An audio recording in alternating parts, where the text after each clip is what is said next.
চাঁদের এমন রূপ খুব কমই দেখেছে বিশ্ববাসী। মঙ্গলবার রাতে বিরল কমলা গোলাপি আভার স্ট্রবেরি মুনের সাক্ষী হল বিশ্বের বিভিন্ন দেশ।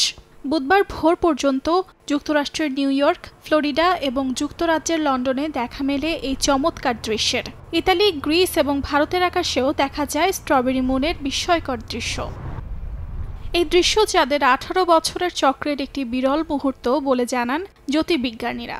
চাঁদের কক্ষপথ পৃথিবীর তুলনায় তার সর্বোচ্চ হেলানো অবস্থায় থাকলে এমন বিরল দৃশ্যের দেখা মেলে বলে জানান তারা। জ্যোতির্বিজ্ঞানীরা জানান, এ সময় চাঁদের উদয় ও অস্ত হয় দিগন্তের সবচেয়ে পূর্ব পশ্চিম বিন্দুতে।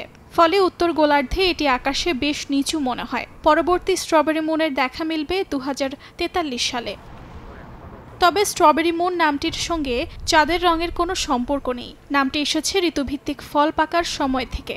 স্ট্রবেরি মুনকে বার্থ মুন, হানিমুন বা মিড মান্থ হিসেবেও ডাকা হয়। অর্জিতা শেহসিন, সময় সংবাদ।